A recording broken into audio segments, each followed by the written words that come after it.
इस घटना का फायदा चूंकि उनके साथ गलत हुआ है इसलिए उन्हें निश्चित मिलेगा। मल्लिकार्जुन खड़गे ने कहा है कि अरे पागल है वो, पागल। जी हाँ, ये हैं बृजभूषण शरण सिंह, भारतीय जनता पार्टी के नेता।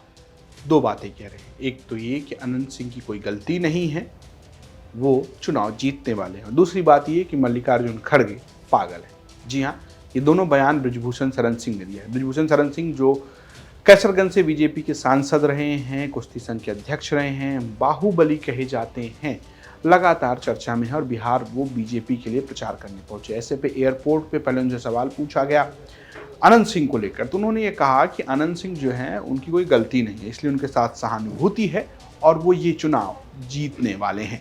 इस घटना का फायदा चूंकि उनके साथ गलत हुआ है इसलिए उन्हें निश्चित मिलेगा। हो गया। एआईएम और तेजस्वी यादव की पार्टी के बीच बात विवाद चल रहा है और कह रहे हैं आंख निकाल लेंगे, उंगली काट देंगे, इस तरीके की भाषा बोली जा रही है। ये चुनाव का बोलचाल का भाषा का स्तर नीचे गिर रहा है, अच्छी बात नहीं। मल्लिकार्जुन खड़गे ने कहा है कि अरे पागल है वो, पागल।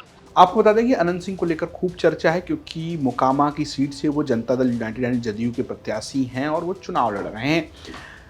चुनाव के दौरान जनसुराज के समर्थक दुलार चंद यादव की हत्या होती है और आरोप सीधे सीधे अनंत सिंह पर लगते हैं। अनंत सिंह पर एफआईआर होती है और वो जेल चले जाते हैं। अब इस पर खूब सियासत खिंची हुई है। ललन सिंह जो कि जदयू के नेता हैं, वो अनंत सिंह के लिए प्रचार कर रहे हैं, उनके काफिले, उनके बयानों को लेकर चर्चा हो रही है। इस बीच में बृजभूषण शरण सिंह ने अनंत सिंह का साथ दिया। यहाँ तक तो फिर भी ठीक है। हालांकि इसके आगे जो कुछ कहते हैं उसकी चर्चा ज्यादा हो रही है। उन्होंने मल्लिकार्जुन खड़गे जो कि कांग्रेस के राष्ट्रीय अध्यक्ष है, दलित समुदाय से आते हैं, उन्हें पागल कहा है। इस घटना का फायदा चूंकि उनके साथ गलत हुआ है इसलिए उन्हें निश्चित मिलेगा। हो गया। एआईएम और तेजस्वी यादव की पार्टी के बीच बात विवाद चल रहा है और कह रहे हैं आंख निकाल लेंगे, उंगली काट देंगे, इस तरीके की भाषा बोली जा रही है। ये चुनाव का बोलचाल का भाषा का स्तर नीचे गिर रहा है, अच्छी बात नहीं। मल्लिकार्जुन खड़गे ने कहा है कि अरे पागल है वो, पागल। अभी उन्होंने पागल क्यों कहा है? क्योंकि इसके पीछे वजह है मल्लिकार्जुन खड़गे का बयान। मल्लिकार्जुन खड़गे ने प्रधानमंत्री नरेंद्र मोदी को झूठों का सरदार कहा और ये कहा कि वो झूठ बोलते हैं, झूठे वादे करते हैं, इसलिए मैं उनको झूठों का सरदार कहता हूँ। पुरानी अपनी बात भूल गए, कांग्रेस की बातें ही करते हैं। अभी डिमोनेटाइजेशन भूल गए, काला धन लाने का भूल गए, 2 करोड़ नौकरी देने का भूल गए, एमएसपी भूल गए। ये सब झूठे वायदे उन्होंने पहले जो किए थे उसको ही वो कर नहीं पाए। और आज फिर मैं पेपर में भी पढ़ा, कल वो भाषण में भी बोले हम 1 करोड़ नौकरियां देंगे। अरे बाबा, 2 करोड़ नौकरियां हर साल देने का वायदा नहीं आपने पूरा नहीं किया।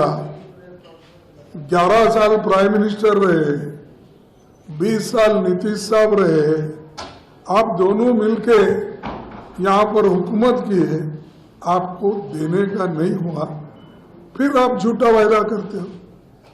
इसीलिए मैं बहुत बार बोला हूँ, फिर बोलना नहीं चाहता कि हमेशा कि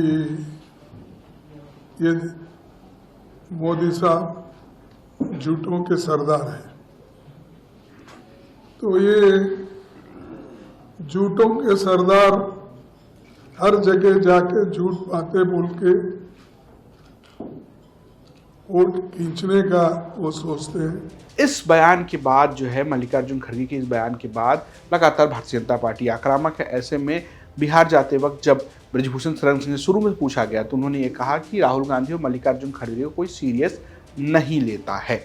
आगे चलकर उन्होंने उन्हें पागल भी कह दिया। कल खड़गे जी यहाँ आए हुए थे, उन्होंने मोदी जी के ऊपर खड़गे और राहुल गांधी के बयान को कोई सीरियस नहीं लेता है।